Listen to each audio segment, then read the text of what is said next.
Councillor Susan Mannion, and I am Chair of the Asset Transfer Committee. And I'm just going to read out something that we read out in advance of all of the committees, formal committees, just to make sure that we're following due process. So, welcome to the meeting of the Asset Transfer Committee of West Lothian Council. Councillor Susan Mannion is Chair of the committee. This meeting is being broadcast live and a recording will be available afterwards through the Council's website. Attendees may be joining the meeting from another location, but I don't think we have anyone from another location today, thank you. Everything said while microphones are live will be broadcast and recorded. Members are asked to be polite, respectful and patient. There is more information, including a privacy statement about the meeting arrangements on the Council's website. An agenda has been published showing the business for today's meeting. I will introduce each item and usually ask a council officer to speak briefly about the report before councillors ask questions, have a discussion and make any decisions that are required. Councillors might leave the meeting from time to time where they have declared interests that prevent them taking part. There will be a pause while that happens and they will be invited back in for the next item of business. If the meeting is a long one, then it may be adjourned temporarily for a meal break or a comfort break. I will say if this is going to happen. So if we could just go through start through the agenda for the meeting. So just to note any apologies for absence. Chair, I have apologies today from Councillor Harry Cartmill. There should, sorry, Councillor Carlin.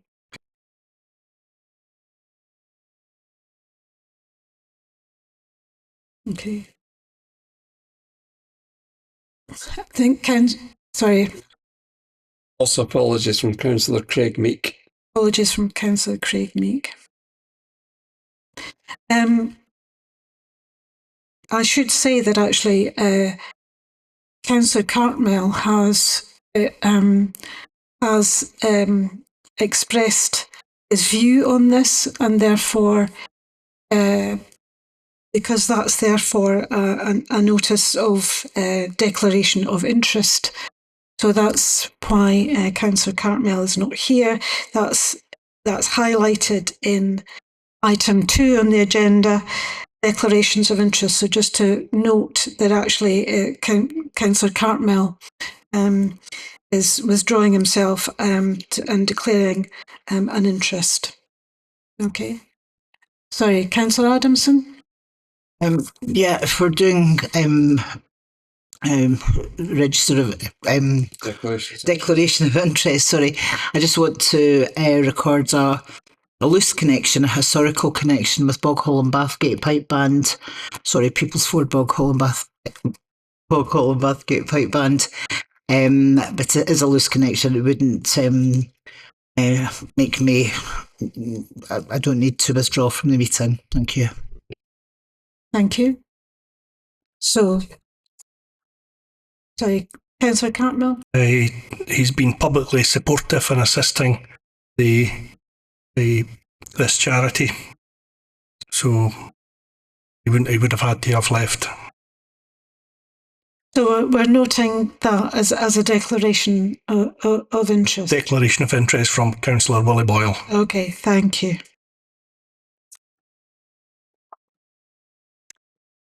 Okay, shall I move on to item 3, just outlining our order of business and just to confirm that there is no urgent business to deal with before we move on into the main body of the meeting.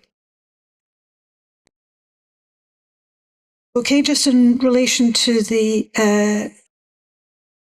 also we technically need to ask whether or not there's any such reports as we wish to have fully considered and taken as read. Nothing else to come forward, so we just go on to item 4, please, colleagues, on the confirmation of the draft meeting draft minute of the meeting of the Asset Transfer Committee, which was held on the 24th of March 2025. So are we agreed? Agreed. Thank you. Okay, we really are now moving into the body of the report. So we have a community. Item 5 is the community asset transfer request for the former Bathgate West Nursery, Milburn Road, Bathgate. And the report will be by the Director of Finance and Property Services. Just to outline what the order will be for this particular part of the meeting is that Scott Hughes will be presenting the report. We have speaker 1, Claire Satha, against the asset transfer, and we have speaker 2, Derek Brown, for the applicant. So that's the running order. Each speaker has, each of the 2 speakers for and against have 5 minutes each to speak. After we've heard all 3, we'll then come to questions and comments from the members of the committee. So, just to move on then, Scott, would you be able to present the report, please? Thank you. Thank you, Chair, and good afternoon. The purpose of this report is to advise the committee that a valid community asset transfer request has been received from Bathgate Band in respect of the former Bathgate West Nursery in Milburn Road, Bathgate, and to ask the committee to determine that request on behalf of the council. Chair, the officer recommendations are set out at section B of the report, and those recommendations are that the committee should note the receipt of this valid asset transfer request and approve that request subject to the conditions set out in this report. In summary, Chair, Bathgate Band are seeking to take occupation of the former Bathgate West Nursery and to repurpose that building as a permanent home for the band and for the establishment of a music hub alongside a range of community partners. The band's asset transfer proposal envisages a 3-phased project, where at phase 1, the council would grant the existing Bathgate Band organisation a 2-year community benefit lease over the property, and during that time they and their delivery partners would establish a new fit-for-purpose charity, a SCIO, whose objective would be to own and operate the property going forward. At phase 2, the council would grant a further 2-year community benefit lease in favour of the newly created SCIO, and at phase 3, at the end of that second 2-year lease period, the new SCIO would have an option to purchase the property from the council for £1. The officer recommendation is that those 2-year community benefit leases should be granted, and that the new SCIO should indeed have an option to purchase the property at the end of that combined 4-year lease period. However, officers do not agree that the property should be sold for £1. In accordance with the Council's approved community asset transfer policy, officers recommend that the new SCIO should have an option to purchase the property at full market value, less a discount that suitably reflects the positive outcomes that the project has delivered and is shown to be delivering at that time. The full market value would be independently determined at that time by the Valuation Office agency, and the matter would then be referred back to the Asset Transfer Committee for determination of the appropriate discount to be applied.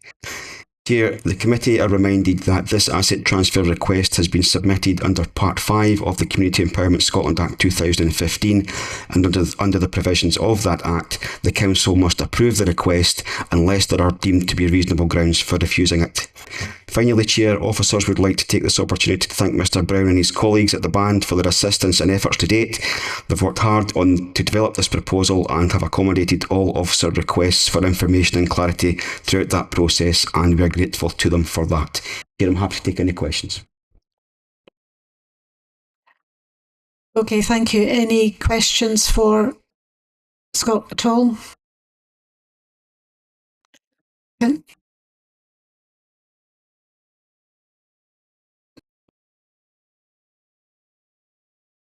Okay, I've been advised that we should perhaps save questions until all have spoken.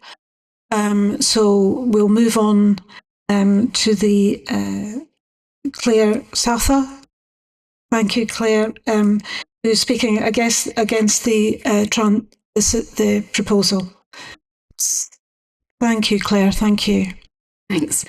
Hi, Chair, members of the committee. I want to begin by saying that the aim of supporting music and culture activity in Bathgate is something many people will support. A community music space could bring real benefits to the local groups and young musicians. However, while the vision is positive and there are several practical issues within the proposal that deserve careful consideration before any decision is taken. The first issue is financial sustainability. The proposal estimates annual income from tenants and activities at around $15,500 to $21,500.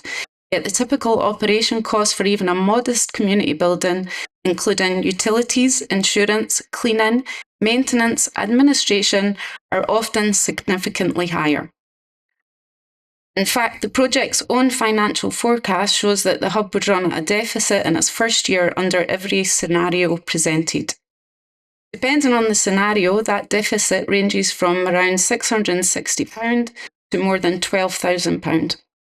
This raises an important question. If the project cannot cover its operation costs at the onset, how will it be financially stable in the longer term?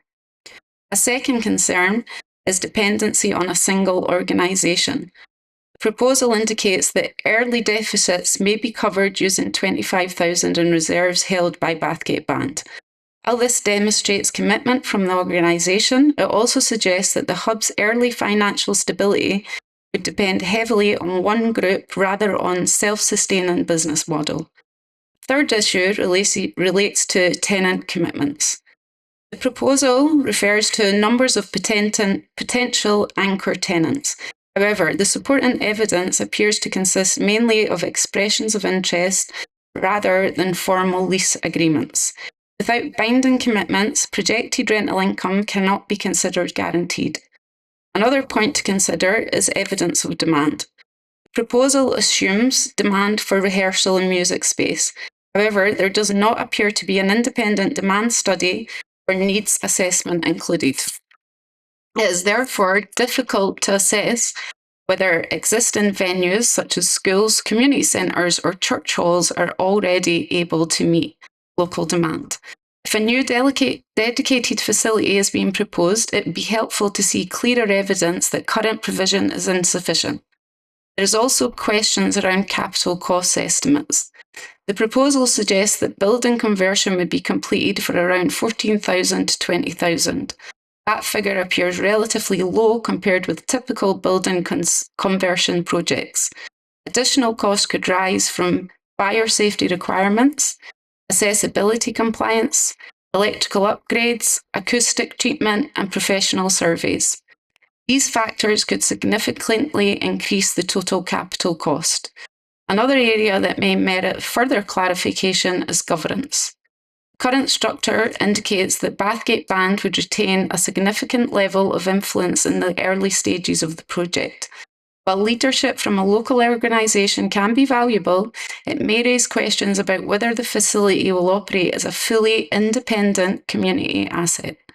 Finally, there is the issue of operational reliance on volunteers. The proposed model relies heavily on volunteers to manage building access, maintenance, administration, and events. While volunteer support is common in community projects, heavy dependence on volunteers for building management responsibilities can create operational risks over time. Taken together, these points do not mean that the project should be dismissed. However, they do suggest that further clarification may be needed. In particular, I would want to see clearer financial modelling showing how operation costs will be covered, formal tenant commitments rather than expressions of interest, evidence of demand for additional rehearsal space, and a more detailed capital cost estimate. Addressing these points would help demonstrate that the project can operate sustainably and protect the long-term value of any public asset involved. I have brought supporting documentation with me that I can leave behind with accounts that I've taken from online that show both the Bathgate Band and the other band, the Bog Hall Band. So just a reminder, we're coming up to the 5 minutes. I've brought them along that I can leave, that give a more detailed. This is just a summary of my against the proposal. Thank you. Okay, thank you. I know we will be coming on to questions, but I'm just wanting to seek kind of clarification, because we also have here an Appendix 5, which outlines the objection to the transfer. Unless I'm mistaken, the narrative that's in here doesn't quite match the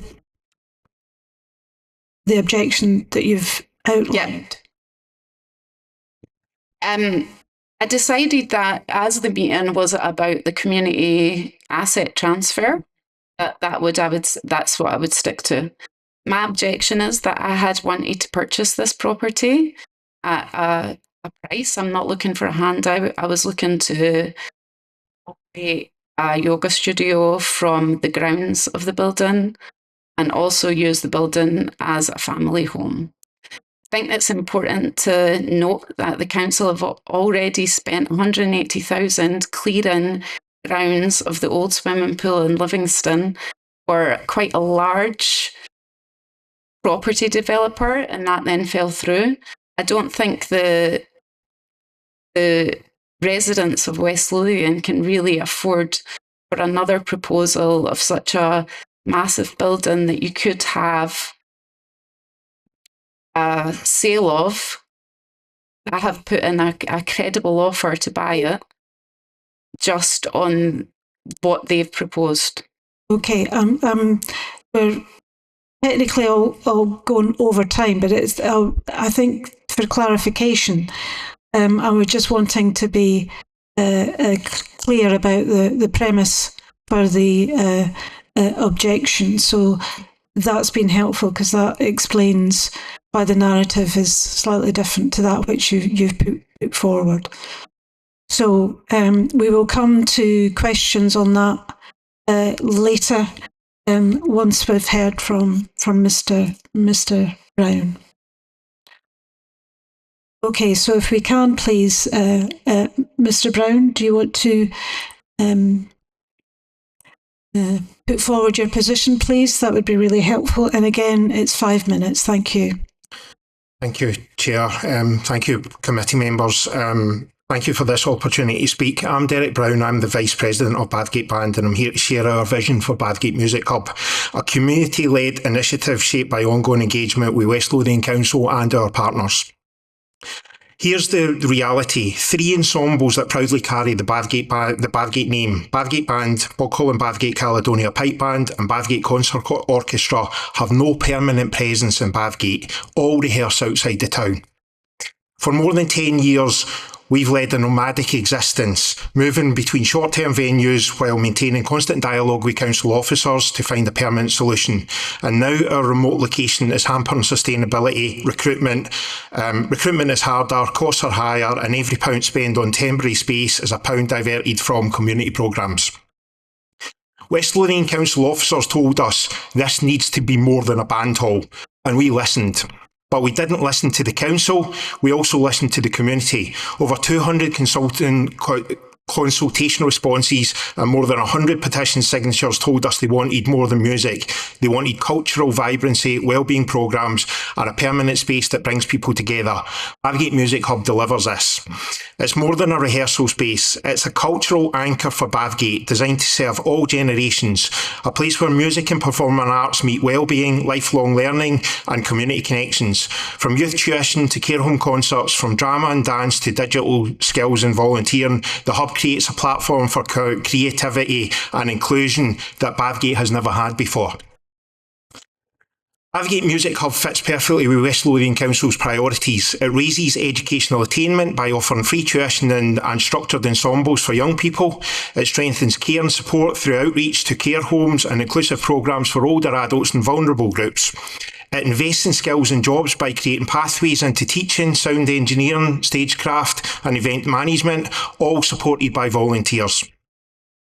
It helps build strong communities by bringing multiple organisations under one roof, and it tackles inequality by removing cost barriers and delivering targeted outreach to those who need it most.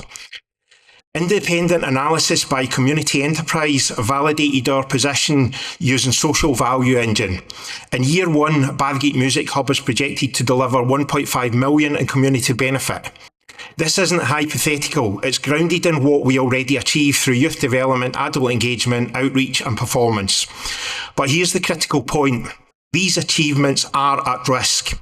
Without a permanent base, our ability to scale outreach and community engagement from care home concerts to community workshops is severely limited. We are working with numerous local partners, Boghall and Bathgate Caledonia Pipe Band, Bathgate Concert Orchestra, Stage Cool, Caterpillar Music and the Monday Club, each contributing to a diverse and inclusive programme. These groups span genres and generations, ensuring the hub reflects the character of Bathgate. We're also exploring links with the Royal Conservatoire of Scotland, National Youth Brass Band, National Youth Concert Orchestra and the National Youth Choir to connect Bathgate with Scotland's wider youth and arts landscape.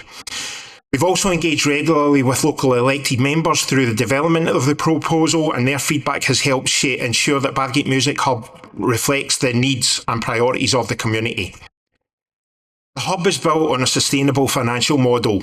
In year one, we expect around 34,000 of core income, rising to 56,000 by year three, against operating costs of around 38,000.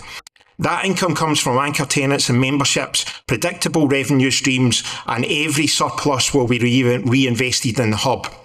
Our fit out is lean, between 14 and 21,000, and we can cover that from existing reserves if grants take longer.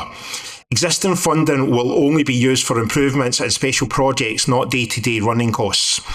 We've not done this in isolation. The feasibility work drew on the experience of Amersham Band, who successfully delivered a similar project in England.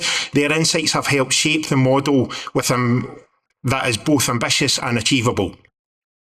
Across Scotland, we are not alone in pursuing community asset transfers for music cultural infrastructure. Dysart at Colliery Silver Band 30 seconds. is progressing a CAT with Fife Council to take ownership of the Glebe Centre, and similarly Denny and Dunipace have submitted a CAT to Falkirk Council for the Broom Park Centre. In closing, Bathgate Music Hub is not just a building, it's a strategic investment in Bathgate's future. It brings home 3 ensembles that proudly carry Bathgate's name, and it creates a space for everyone, young adults, older generations, to learn, connect and thrive. Independent analysis confirms a £1.5 million in community benefit. This is about restoring identity and building resilience for decades to come. Thank you, Mr. Brown. I think we're just stretching it a little bit, but that's... Thank you. So you've finished your sentence, so thank you. Okay, can I please go to the part where we can ask you some questions in relation to the submissions so far and the cases made. Can I have any questions from members, please? Councillor Boyle. Yeah, thanks, Chair. This is to Finance Officer Council. This is, if approved, we're looking at a 2-year lease, then a evaluation, and then look at the market value. What sort of reduction would you think you'd be looking at in the market value? Or is that too soon to answer? And one other thing, I presume all of this, even if we agreed an asset transfer today or didn't, right, whatever happened to the building would have to be change of use and subject to planning. Is that correct?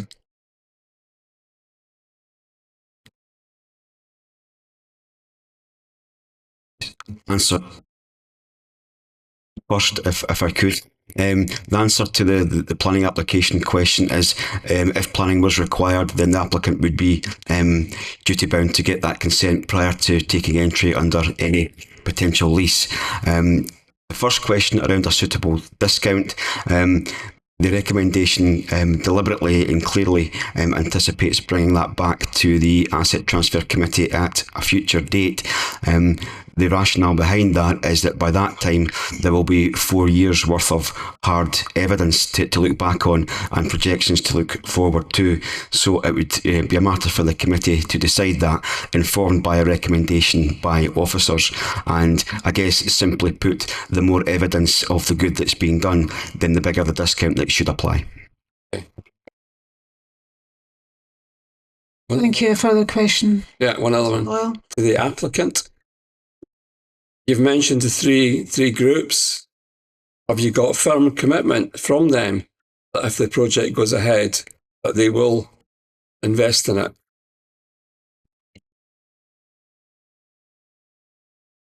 So up until now, we've not been able to establish a firm commitment in terms of a lease agreement with the partner organisations, because up until now we haven't had a building that was suitable. We have got expressions of interest from both Boghall and Bathgate and Bathgate Concert Orchestra and Stage School, who are partnering with us on this project.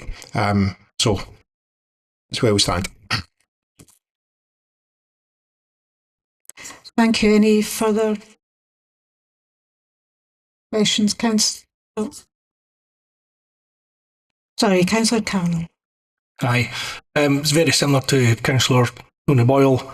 The Finance Officer, Appendix 8, Paragraph 3, when you're saying at the end of the 4-year lease period, the newly established SKIO shall pay full market value less a discount.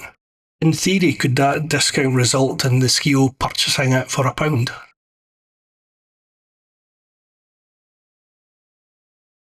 Chair, yeah, the answer to that question is yes. It'll be at the committee's discretion to apply that. We would hope and expect that would be evidence-based, but that's within the committee's gift. Thank you.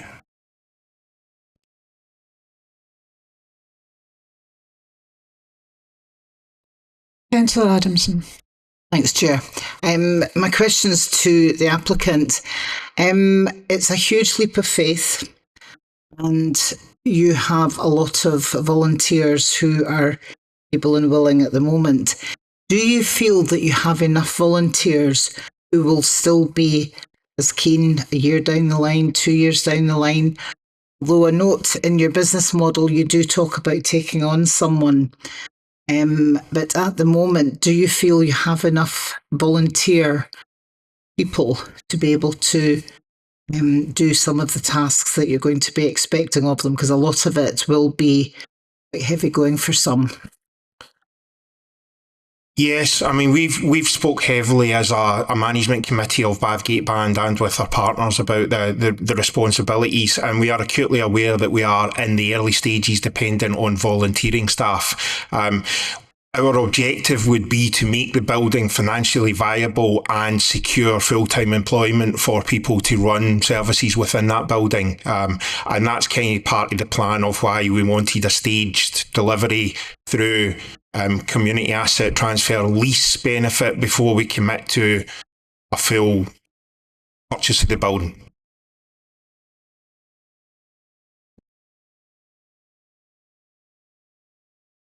Before you buy, sort of thing. If I could have a second question, which is to the lady who was objecting. I was disappointed to note that the business model that you're talking about as a yoga business, but you also mention it as being a private home. In your objection, you're objecting to the process of community asset transfer and talking about various different things. And of course, West Lothian Council is legally bound to consider any community asset transfer. That is the law, unfortunately. That is what we have to do. But is it not feasible that your business and home purchasing could be done almost anywhere. Whereas with this community asset transfer, which is going to have a huge benefit for the community, there's quite a big difference there. How do you, can you look at other places where there are lots of other council buildings that are available that may be coming up for sale at some point or another? Is that something that you might be looking at in the future? The nursery, why I had wanted to buy this property is that I would be able to move into it as my family home, but it also has space in the surrounding area. My middle son is a professional athlete. He is a basketball player. He's the youngest to ever be playing for Caledonian Gladiators. So I would be eventually looking at using the space to produce a basketball area for him, which I could then bring other players from the surrounding area in to market that. As you know, with football has always sort of went with the view of bringing other people from other places. Scottish basketball are actually looking at to bring up the youth in the Scottish areas to try and make eventually basketball as big as football in this area. The reason I wanted the nursery is, as well as having my home, I could build a really large yoga centre. I teach Iyengar yoga, which is nothing like the sort of Instagram yoga you see on and around the area. I focus on medical and therapy yoga, where I can teach old, young, people with injuries. So in terms of bringing wellness to the community, I think it would be valuable what I can bring. I wasn't looking for a handout. I was looking to be given the opportunity to take something and turn it into my own. Okay, thank you.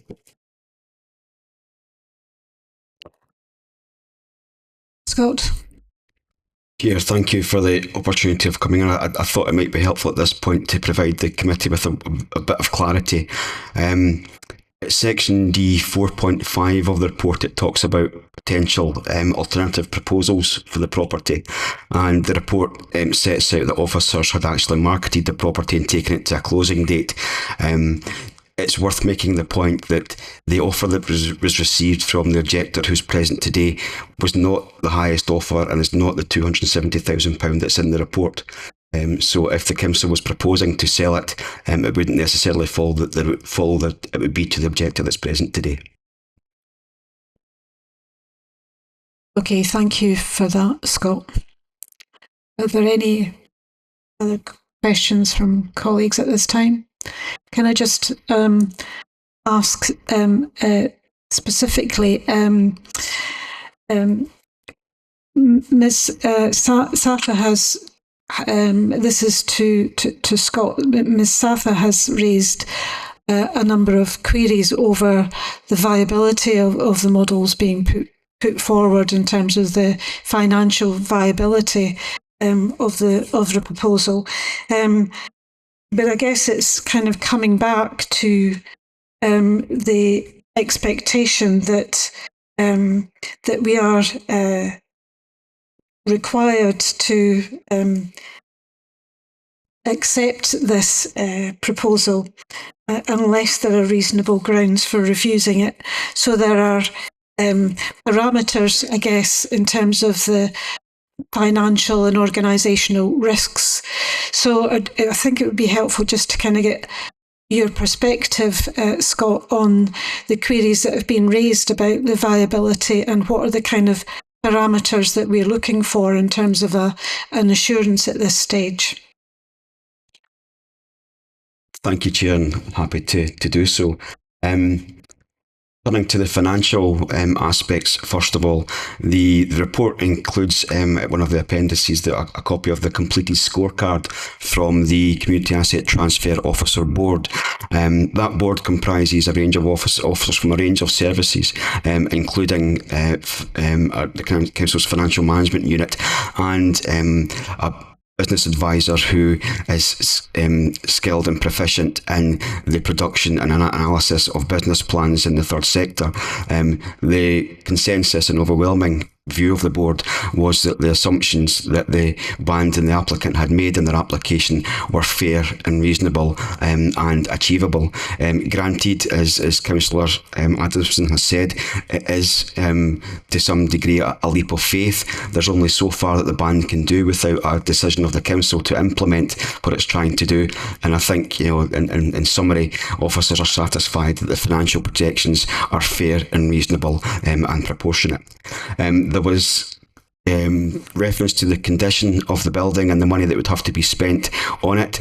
I would make the point that until fairly recently that was an operational council property. It was being used by the council until it was declared surplus. It hasn't deteriorated significantly in between times. There has been some minor vandalism, but nothing that affects the integrity of the building. So it is effectively ready for use, albeit the band will want to put their own, or would want to put their own mark on that going forward. If I could just address a point, there was a comment made about the former Excite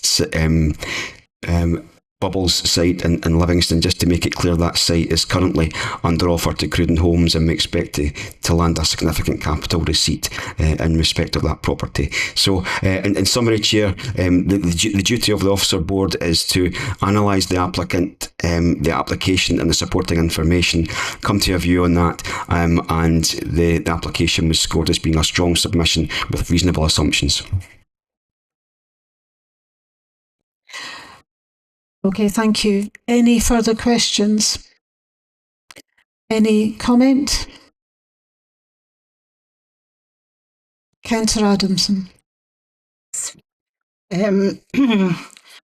As a single mother of a teenager many moons ago, he's now 45, my son became involved in the pipe band world.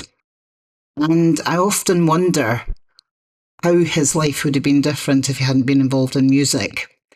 It gave him a grounding, it gave him an education, and I was super proud of his achievements, super proud of the pipe band achievements. Played with various bands, and that's why earlier on I put in a connection about Boghall and Bathgate. He was with the juvenile pipe band, and he was with various other bands in West Lothian and beyond. And I know as a community, bands do work like an enlarged family. They often have various different generations who are involved.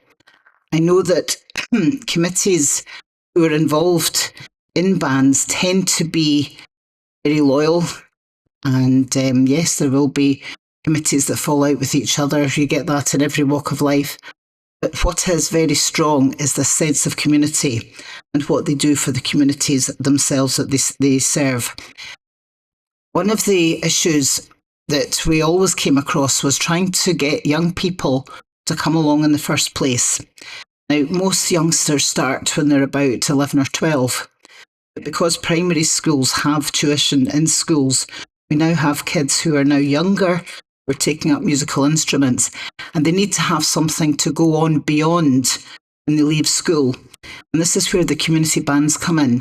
So someone may be involved, for instance, in the pipe band world with West Lothian Schools Pipe Band. Once they're 18, they're too old, they're not allowed to compete anymore. They will then be looking for an adult band. They need to have the next stage. Bands often, through no fault of their own, end up losing support. I'm thinking of, I don't even know if Turfickin and Bathgate are still in existence at the moment, but that was one of the older bands. They're not, right, okay, thank you.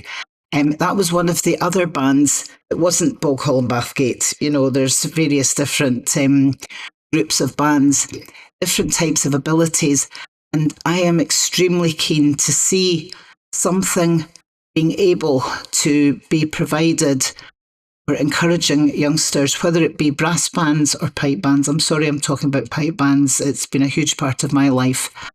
And all I can say is you've got a lot of work ahead of you. Know that the type of people that I've come across who have been involved in committees in bands generally, they tend to be very focused, but especially, and this is the most important part of the whole thing, they are community connected. They want to be part of the community and they want to give to the community. And older musicians often find that they will give their free time. They don't take money for teaching young people, and that's a very, very valuable thing. It helps the older people and it helps the younger people. So we have high hopes, and hopefully we'll have a whole new load of bands that are going to come out of a music hub. Thank you.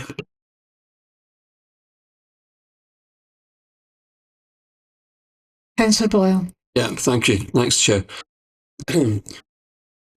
The way the community asset transfers are set up is that once the application has been submitted and it goes through the validation process and the officers have looked at it and looked at the financial figures and they deem it viable, then, as I understand it, we have got very little option but to grant it. And that's where I'm heading. Yeah. Thank you.